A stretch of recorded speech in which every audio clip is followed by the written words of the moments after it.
Interview class 12 का एक chapter है। यह बहुत ही इम्पॉर्टेंट चैप्टर है जो इंटरव्यू के नेचर, इम्पॉर्टेंस और कंट्रोवर्सी को डिफरेंट पर्सपेक्टिव से एक्सप्लेन करता है। इंटरव्यू का कॉन्सेप्ट बहुत पुराना है और मॉडर्न वर्ल्ड में यह जर्नलिज्म, मीडिया, जॉब्स और पर्सनालिटी एवोल्यूशन का एक पावरफुल टूल बन चुका है। इसका मेन पर्पस होता है किसी व्यक्ति से क्वेश्चन पूछकर उसकी थॉट्स, लाइफ, अचीवमेंट्स और ओपिनियन को समझना और पब्लिक तक इन्फॉर्मेशन पहुंचाना।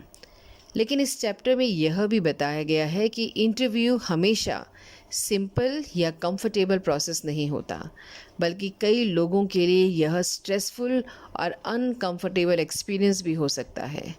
कुछ लोग इसे नॉलेज और ट्रुथ को सामने लाने का इम्पॉर्टेंट माध्यम मानते हैं, जबकि कुछ फेमस राइटर्स और सेलिब्रिटीज़ इसे अपने प्राइवेसी में अननेसेसरी इंटरफेरेंस मानते हैं। उनका मानना है कि बार बार पर्सनल क्वेश्चंस पूछना उनकी प्राइवेट लाइफ को डिस्टर्ब करना है और उनके पर्सनल स्पेस का वायलेशन होता है। इस चैप्टर में यह कॉन्ट्रास्ट बहुत क्लियरली दिखाया गया है कि इंटरव्यू एक तरफ सोसाइटी के लिए बेनिफिशियल है, लेकिन दूसरी तरफ यह इंडिविजुअल फ्रीडम और प्राइवेसी के लिए चैलेंजिंग भी हो सकता है। क्रिस्टोफर सिल्वेस्टर के व्यूज़ के अनुसार इंटरव्यू मॉडर्न जर्नलिज्म का एक एसेंशियल पार्ट है, क्योंकि इसके बिना पब्लिक को फेमस पर्सनालिटीज़ और उनके इम्पॉर्टेंट इवेंट्स के बारे में डिटेल इन्फॉर्मेशन नहीं मिल सकती। वह इंटरव्यू को एक यूज़फुल टूल मानते हैं जो ट्रुथ को अनकवर करता है और सोसाइटी को अवेयर बनाता है।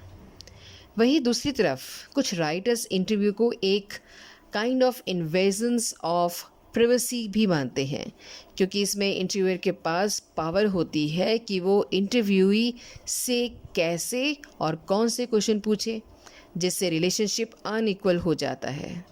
इस पावर इम्बैलेंस को समझाते हुए टोलिया कहती हैं कि इंटरव्यू केवल इन्फॉर्मेशन लेने का प्रोसेस नहीं है, बल्कि वह पावर डायनामिक्स को भी शो करता है, जहाँ इंटरव्यू डोमिनेंट पोजीशन में होता है और इंटरव्यू के आंसर देना पड़ता है, चाहे वो कंफर्टेबल हो या ना। कई फेमस राइटर्स और आर्टिस्ट ने यह भी महसूस किया कि इंटरव्यू उनकी थॉट को गलत तरीके से प्रेजेंट कर सकता है या उनकी पर्सनालिटी को ओवर सिंप्लीफाई कर सकता है, जिससे उन्हें डिस्कम्फर्ट होता है। लेकिन इसके बावजूद इंटरव्यू का इम्पोर्टेंस कम नहीं होता, क्योंकि वह पब्लिक कम्युनिकेशन का एक मेजर सोर्स है और सोसाइटी को नॉलेज, आइडियाज़ और ओपिनियन तक पहुंचाने का अपॉर्चुनिटी देता है। यह चैप्टर हमें यह भी समझाता है कि इंटरव्यू एक डबल एज्ड सोर्ड है। एक तरफ यह इंफॉर्मेशन अवेयरनेस और कम्युनिकेशन का पावरफुल मीडियम है, तो दूसरी तरफ प्राइवेसी और पर्सनल फ्रीडम के लिए चैलेंज भी बन सकता है।